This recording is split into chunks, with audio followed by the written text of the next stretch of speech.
Hello and greetings to the first full moon of the decade. I just finished up helping a good lady friend of mine hold space in her full moon circle here at my place in my little humble meditation room. I am feeling so deeply grounded and just so blessed to be able to surround myself with so many amazing people. Let's just be honest how incredible human beings can be when we really tune into our higher nature and really co-create and co-manifest the life that we want for ourselves and for the collective. I was sharing with one of the ladies here how I manifested this place. I wanted to have it close by my workplace. I want it to be close by the light rail, and I want to have my own meditation room. And I got just that.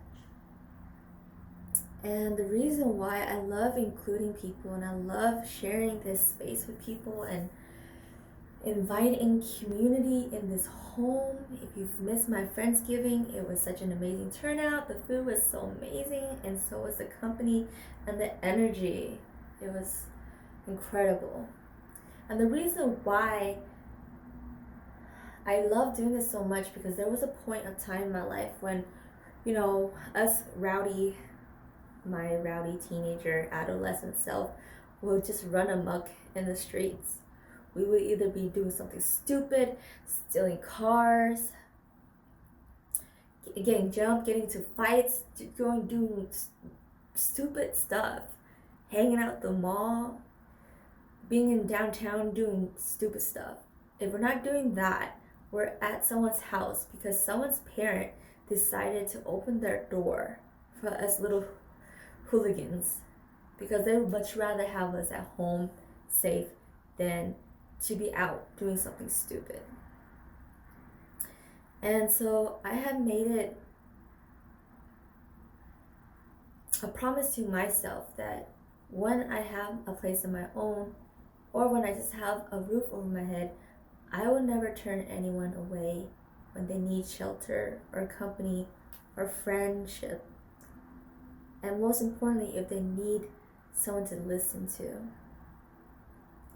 And this is a safe place for anyone and everyone to be themselves authentically and vulnerably. So I'm so blessed. And on top of that, as we were in this space together, it was just so beautiful to hear everyone's story and how, we're using oracle cards, how these cards resonate with us in our current journey in life.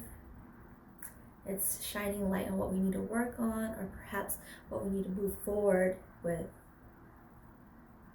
There are so many powerful things and beautiful things that's happening in the world where not a lot of people are aware of this, because the media is fear-based. It shows us things that keeps us isolated from one another, separated. It shows us the differences that we have, but it doesn't show us what people are doing even in the backyards, like having these gatherings, holding space for one another, allowing each other to cry and just be completely vulnerable and to just coexist peacefully with one another. Because if more people saw that happening, they wouldn't be living in fear and thus not being able to be controlled, manipulated, and programmed to be a certain way and live a certain style that will contribute to more consumerism or to the destruction of our planet. I have done a great deal of destruction to our planet and my own body and the relationships I had with former friends and partners. I have done many wrong. And that is why it is so crucial for me at this point in my life to make amends and reconcile for everything that I've done wrong to myself and to my community. And I believe that it doesn't really matter what you do, so long as the moment you're conscious of doing something, knowing that you did something wrong, that you full-heartedly and with all your might start progressing towards the path that you want to take and the path that makes you feel like you can become a better person. We all hit road bumps in life, each and every one of us. Some people try to play it off and act like they're just perfect, and those people I try to stay away from, to be honest, because I want people to be raw and authentic. I want people to be comfortable where they were and be powerful of where they want to be in life. Like, this is where we're going to start molding and transforming as a whole when we're able to share our story and help somebody heal along the way that was so afraid to tell their story because of all the judgments and all the fear and the stigma that may come with them being completely open as to who they are and what they had overcome. And that is why healing circles are so crucial during this time. And so as I'm pondering these ideas, I want to hopefully facilitate a men's healing circle. I have a small handful of guy friends who I adore and who I wish this world would see more of. This prime example of honorable men that show up for themselves as the best they can, that show up for their community, that should do the best they can to show up for women, to protect women, to honor women,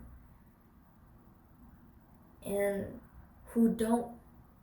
most men who don't, for the most part, have a group where they can turn to be completely, utterly vulnerable, and to cry and to coexist and to be accepted for who they are, and to be fully expressive. Because once we start healing the masculine and the feminine of ourselves and of each other, no longer would we be in fear of connection, because that's what we crave for, ultimately, connection. What can we do today to cultivate more connection? What walls do we have to break down? The disillusion. What can we set free within our heart so that our bioelectromagnetic field would resonate with more people? And then one after another, hearts become in sync. And the veil of separation continues to further deteriorate.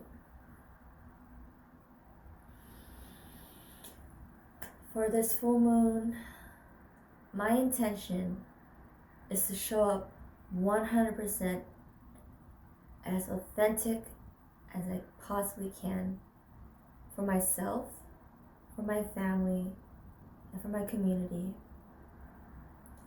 And to hone in any gift that the universe has given me so that I can cultivate the best version of myself to present it to the world. Now, my intention is to heal completely from any experiences that had caused me grief and any that one that had came from my lineage. I let go of all ancestral patterns that's no longer serving me, and I want to manifest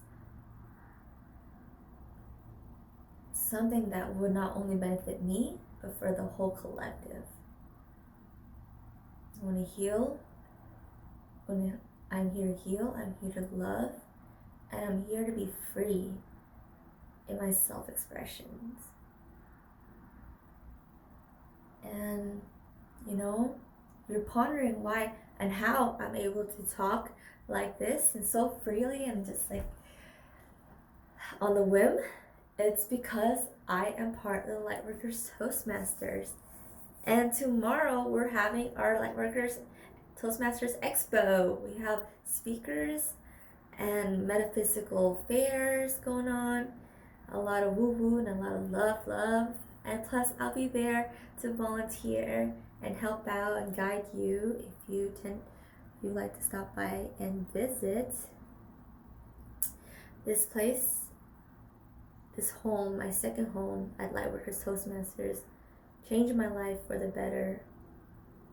And because of them, because of my community, I am so excited to be present in this body, in this human form right now, where I would have not been before. I'm grateful, I'm honored, and I'm deeply excited to see what the rest of this year has for us, the rest of our life has for us.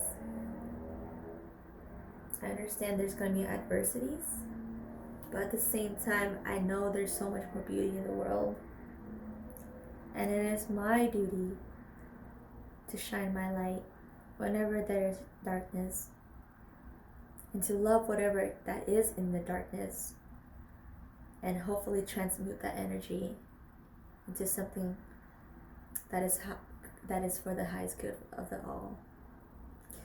I'll see you here back tomorrow. If not, I'll see you at the expo. Thank you. And what are your intentions for the rest of the year? I'd love to hear it. Bye!